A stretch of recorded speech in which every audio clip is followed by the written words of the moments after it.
Israel और Hamas के बीच ceasefire को 2 दिनों के लिए बढ़ाने पर हुआ समझौता कतर के प्रवक्ता ने ऐलान किया। इजरायल मामूली गतिविरोध के बाद बंधकों की चौथी लिस्ट पर हुआ राजी। हमास ने युद्ध विराम बढ़ने का श्रेय कतर और इजिप्ट को दिया। हमास ने सीजफायर को 2 दिन बढ़ाए जाने के बाद 11 बंधकों को रिहा किया। रेड क्रॉस को सौंपे गए बंधक। हमास ने बंधकों को रिहा करने का वीडियो किया रिलीज। रेड क्रॉस की टीम के साथ जाते नजर आए बंधक। रिहा किए गए बंधकों में ज्यादातर महिलाएं और बच्चे। बीमार बच्चे को व्हीलचेयर और एम्बुलेंस तक ले जाता दिखा हमास का लड़ाकू। इजरायली बंधकों को लेकर गाजा पट्टी से इजरायली सीमा में पहुंची रेड क्रॉस की टीम। आईडीएफ ने जारी किया बॉर्डर में घुसती गाड़ियों का वीडियो। हमास ने सीजफायर के दौरान अब तक 69 बंधकों को रिहा किया। 4 बंधक पहले से ही किए गए थे रिहा, जबकि 1 बंधक को इजरायली सैनिकों ने किया रेस्क्यू। 11 बंधकों की रिहाई के बदले इजरायल करेगा 33 फिलिस्तीनी कैदियों को रिहा। रेड क्रॉस की टीम वेस्ट बैंक में इजरायल के ऑफर जेल पहुंची। फिलिस्तीनी कैदियों की रिहाई से पहले इजरायली जेल के बाहर जमा हुए उनके रिश्तेदार हाथों में फिलिस्तीन के झंडे लहराए। इजरायली पीएम बेंजामिन नेतन्याहू ने कहा, इजरायल हमास को खत्म करने और बंधकों की रिहाई के लक्ष्य को करेगा पूरा।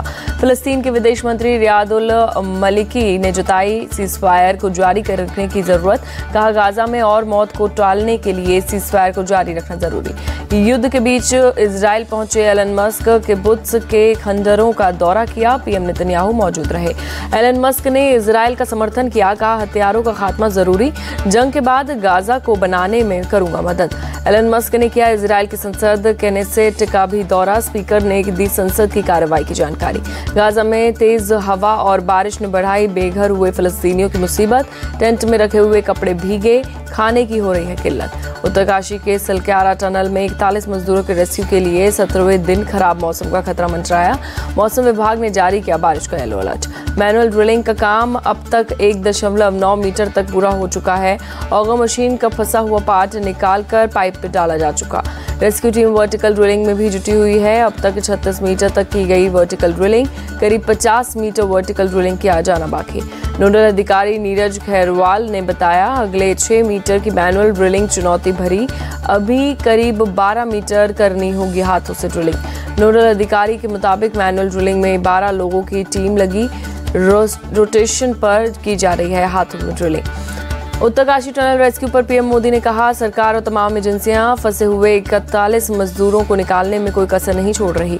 पीएम मोदी ने कहा, रेस्क्यू अभियान में प्रकृति लगातार चुनौती दे रही है, इसके बावजूद हम डटे हुए हैं। इस अभियान को हमें बहुत सतर्कता से पूरा करना। पीएम मोदी ने हैदराबाद में कोटी दीपोत्सव के मौके पर लोगों से अपील की, हमें अपनी प्रार्थना में उन श्रमिक भाइयों को स्थान देना चाहिए। तेलंगाना में चुनाव प्रचार का आज आखिरी दिन। राहुल गांधी हैदराबाद में संभालेंगे कांग्रेस के प्रचार की कमान। राहुल गांधी आज सुबह 10:30 बजे जुबली हिल्स में ऑटो यूनियन और वर्कर्स यूनियन के साथ मुलाकात करेंगे। 11:30 बजे नामपल्ली में करेंगे रोड शो। कांग्रेस महासचिव प्रियंका गांधी करेंगी जहीराबाद में प्रचार। सुबह 11:30 बजे कांग्रेस उम्मीदवार के लिए मांगेंगे वोट। महाराष्ट्र के सीएम एकनाथ शिंदे और डिप्टी सीएम देवेंद्र फडणवीस का आज तेलंगाना दौरा। बीजेपी के प्रचार के संभालेंगे कमान। एआईएमआईएम चीफ असदुद्दीन ओवैसी का राहुल गांधी पर हमला। कहा, राहुल 50 के हो गए हैं, उन्हें दीवारें काटने को दौड़ती हैं। अगर कोई दिक्कत है तो बता दें, मैं हैदराबाद के हकीम को पता दे दूंगा। ओवैसी ने राहुल गांधी के मोदी ओवैसी दोस्ती वाले बयान पर जवाब दिया। कहा, राहुल के 2 प्यार, एक इटली और दूसरी मोदी के साथ हार। असदुद्दीन ओवैसी ने दी कांग्रेस बीजेपी को खुली चुनौती। राहुल गांधी आएंगे, मोदी आएंगे, योगी आएंगे, हमारे घर पर दस्तक देंगे तो दस्तक का जवाब धमाके से होगा। एआईएमआईएम नेता अकबरुद्दीन ओवैसी का बीजेपी पर हमला। कहा, हैदराबाद का नाम नहीं बदल सकता, हैदराबाद है, हैदराबाद रहेगा। अकबरुद्दीन ओवैसी ने पीएम मोदी पर बिगड़े बोल। कहा, कभी चौकीदार बन जाते हैं, कभी चाय वाले बन जाते हैं। हेमंत बिस्वा शर्मा का असदुद्दीन ओवैसी पर हमला। कहा, हैदराबाद में हमास का पोस्टर लगाते हो, यहाँ क्या फायदा, वीजा पासपोर्ट बना देता हूँ, गाजा में जाकर लड़ो। असम सीएम ने पुलिस को धमकाने पर जवाब दिया। कहा, हमारी सरकार आएगी तो ओवैसी और उसके भाई को जेल में डाल देंगे। हेमंत बिस्वा शर्मा ने इब्राहिमपट्टनम में किया रोड शो। भारी संख्या में लोग शामिल। हैदराबाद में प्रधानमंत्री मोदी ने किया रोड शो। कहा, बीआरएस को पता चल गया है कि 3 दिसंबर को उसका टिकट कट गया। संस्कृति और टेक्नोलॉजी तेलंगाना की पहचान। पीएम बोले, केसीआर के अंधविश्वास का ठप्पा लगाया। पीएम मोदी बोले, केसीआर ने बीजेपी की दोस्ती करने की कोशिश की, पर हम तेलंगाना के खिलाफ नहीं गए। कांग्रेस महासचिव प्रियंका गांधी का तेलंगाना में धुआंधार चुनाव प्रचार। बीजेपी और बीआरएस की नीतियों पर उठाए सवाल। प्रियंका गांधी ने कहा, इसकी नीतियां सत्ता पाने के लिए सत्ता में रहकर उनके नेता बन जाते हैं अमीर। प्रियंका गांधी ने बीजेपी और बीआरएस पर कई जुबानी हमले किए। दोनों पार्टियों पर चुनाव के समय मतदान प्रबंधन का आरोप लगाया। कांग्रेस महासचिव ने तेलंगाना की जनता की तारीफ की। कहा, यहां की जनता अपने हक के लिए लड़ रही है और आज भी लड़ेगी। यूपी के फतेहपुर में एसपी नेता स्वामी प्रसाद मौर्य का विवादित बयान। भगवान राम की प्राण प्रतिष्ठा करने को बताया ड्रामा। स्वामी प्रसाद मौर्य ने कहा, राम भगवान है, करोड़ों लोगों की राम में आस्था है, लाखों साल से उनकी पूजा हो रही है, उनकी प्राण प्रतिष्ठा क्यों? स्वामी प्रसाद मौर्य ने कहा, प्राण प्रतिष्ठा करने वाले मुर्दों की प्राण प्रतिष्ठा करें जिससे वो जीवित हो जाएंगे। 4 से 22 दिसंबर तक चलेगा संसद का विंटर सेशन। 2 दिसंबर को बुलाई गई सर्वदलीय मीटिंग। यूपी विधानसभा का शीतकालीन सत्र आज से शुरू। 1 दिसंबर तक चलेगा सत्र। अनुपूरक बजट पेश करेगी सरकार। योगी सरकार ने 66 साल बाद बदले सदन के नियम। विधानसभा सत्र में मोबाइल, बैनर, पोस्टर नहीं ले जा सकेंगे विधायक। 15 दिसंबर से शुरू होगा हरियाणा विधानसभा का शीतकालीन सत्र। रणनीति बनाने में जुटी पार्टियां। मधेपुरा में अखिल भारतीय यादव महासभा का आयोजन। भाषण के बीच मंच से माइक फेंक कर निकले पप्पू यादव। लालू यादव के नारे लगाने से नाराज हुए पप्पू यादव। मौजूद लोगों ने नारे लगाने वाले को जमकर पीटा। 2024 में सीट शेयरिंग का फॉर्मूला सहयोगियों से बातचीत के बाद होगा तय। महाराष्ट्र के डिप्टी सीएम फडणवीस ने कहा। विधायकों की अयोग्यता मामले पर बोले महाराष्ट्र विधानसभा के स्पीकर। सुप्रीम कोर्ट के टाइम फ्रेम में करेंगे फैसला। शिवसेना यूबीटी किया जनवरी में राज्यव्यापी शिविर आयोजित होगा। लोकसभा समेत आगामी चुनावों पर होगी चर्चा। मध्य प्रदेश के बालाघाट में बैलेट पेपर से छेड़छाड़ का आरोप। कांग्रेस ने की कलेक्टर को हटाने की मांग। स्ट्रांग रूम में कुछ कर्मचारी मतपत्रों को कर रहे थे जमा। प्रदेश कांग्रेस कमेटी ने चुनाव आयोग की शिकायत की। मतगणना में गड़बड़ी की आशंका जताई। पूरे मामले पर एसडीएम का बयान। बोले, लिफाफे के बाद बंद मत पत्रों के 50-50 के बंडल बनाए जा रहे थे। रूटीन प्रोसेस बताया। हरियाणा के भिवानी में आपसी रंजिश में 4 बदमाशों ने युवक पर की फायरिंग। पीड़ित युवक हत्याकांड का है आरोपी, जमानत पर आया था बाहर। 2 बाइक पर सवार बदमाशों ने चलाई 10 गोलियां। 4 गोली युवक को लगी। इलाज के लिए रोहतक पीजीआई रेफर। गोलीबारी का सीसीटीवी वीडियो आया सामने। लाठी लेकर गली में आई महिला बदमाशों से भिड़ी। हमलावर बाइक पर सवार होकर मौके से हुए फरार। फिलहाल पूरे मामले की जांच में जुटी पुलिस। दिल्ली में हुई महिला की हत्या का पुलिस ने किया खुलासा। हत्या के आरोप में मंगेतर गिरफ्तार। वारदात के बाद मुंबई हो गया था फरार। दिल्ली पुलिस की टीम ने आरोपी को मुंबई से किया गिरफ्तार। पुलिस को रविवार को संदिग्ध बैग से महिला की मिली थी लाश। पुलिस के मुताबिक महिला की गला घोंट कर की गई थी हत्या। आरोपी मंगेतर फ्लाइट से मुंबई में गया था फरार। ग्रेटर नोएडा वेस्ट के बिसरख थाना इलाके में शादी समारोह में हत्या। दोस्त की बेटी की शादी में शख्स ने समधी को गोली मारी। ग्रेटर नोएडा के एक फार्म हाउस में हो रही थी शादी। दोनों पक्ष शामिल होने आए थे। आरोपी और मृतक का आपस में चल रहा था पारिवारिक विवाद। पुलिस मामले की जांच में जुटी। यूपी के बरेली में गन्ने के खेत में मिला 55 वर्षीय महिला का शव।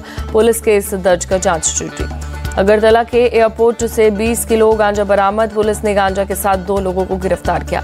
तमिलनाडु के मदुरई में शराब की दुकान लूट। 4 लुटेरों ने 1 लाख रुपए सहित शराब की 50 से अधिक बोतलें लूट ली। हथियारबंद लुटेरों ने दुकान के कर्मचारी पर तेजधार हथियार से हमला कर घटना को अंजाम दिया। सीसीटीवी में कैद हुई लूट की वारदात। दुकान बंद कर घर जा रहा था कर्मचारी। लुटेरों ने कर्मचारी से हथियार के बल पर खुलवाया दुकान का ताला। कर्मचारी पर लगातार कर रहे थे हमला। राजस्थान के प्रतापगढ़ में तेज रफ्तार बस पलटी। कई लोग घायल। सड़क से नीचे खाई में गिरी बस। स्थानीय लोगों और पुलिस की टीम ने मौके पर चलाया रेस्क्यू ऑपरेशन। सभी घायलों को पहुंचाया अस्पताल। ग्रेटर नोएडा में सड़कों पर स्टंट और सायरन बजाकर चलने वालों के खिलाफ कार्रवाई। 5 गाड़ियां जब्त कर मुकदमा दर्ज। पुलिस ने 5 लोगों को गिरफ्तार किया। 12 गाड़ियों को चालान। सायरन बजाकर सड़कों पर नोट उड़ाए जाते थे। दिल्ली एनसीआर में सोमवार शाम में हुई बारिश। लोगों को प्रदूषण से राहत मिली। बारिश से बढ़ी ठंडक। दिल्ली में बारिश का उड़ानों पर पड़ा असर। कई फ्लाइट को किया गया डायवर्ट। देव दीपावली पर रोशन हुआ वाराणसी। घाटों समेत पूरे शहर में जलाए गए 21 लाख दिए। सीएम योगी और हरदीप पुरी ने देव दीपावली उत्सव पर जलाए दिए। कहा, आशा, आस्था और आत्मीयता से जगमग काशी। वाराणसी में देव दीपावली देखने पहुंचे 70 देशों के राजदूत और राजनयिक गंगा आरती में शामिल हुए। सीएम योगी डेनमार्क के राजदूत के साथ बोट पर सवार होकर जगमग घाटों को देखने पहुंचे। डेनमार्क के राजदूत फ्रेडी स्वेन ने सीएम योगी के साथ खिंचवाए फोटो। वाराणसी में यूरोपीय यूनियन के राजदूत हार्वे डेल्फिन लेजर और साउंड शो देखने पहुंचे। कहा, मैंने आधुनिकता और परंपरा के बीच इस अविश्वसनीय पल को देखा। सूडान के मार्टिन डेनियल मांडे देव दीपावली देखकर गदगद हुए। कहा, पहली बार मैंने ऐसा नजारा देखा है। आमंत्रित करने के लिए भारत सरकार का धन्यवाद। ग्रीस के राजदूत दिमित्रियोस ने बताया, विश्वसनीय अनुभव। कहा, हमें भारतीय आध्यात्मिकता को बेहतर ढंग से समझने का मौका मिला। गुजरात के द्वारका में धूमधाम से मनाया गया देव दीपावली। कार्तिक पूर्णिमा पर दियों से जगमगाया द्वारका। गुरु नानक जयंती पर गुरुद्वारे पहुंचे पीएम मोदी। हैदराबाद में अमीरपेट गुरुद्वारे में मत्था टेका। राजस्थान के जोधपुर में गौशाला से अयोध्या भेजा गया 600 किलो घी भगवान श्री राम की प्राण प्रतिष्ठा में होगा इस्तेमाल। रूस में भारी बर्फबारी का कहर।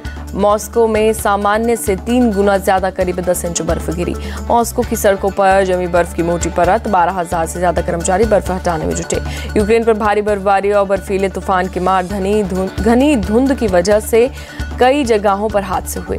यूक्रेन के ऊर्जा मंत्री के मुताबिक यूक्रेन के 16 क्षेत्रों के करीब 2000 शहर और गांव की बिजली व्यवस्था ठप। यूक्रेन के राष्ट्रपति जेलेंस्की ने मौसम और खराब होने की जताई आशंका। कहा, सभी सरकारी एजेंसियां बिजली सप्लाई दुरुस्त करने और सड़क को साफ करने में जुटी।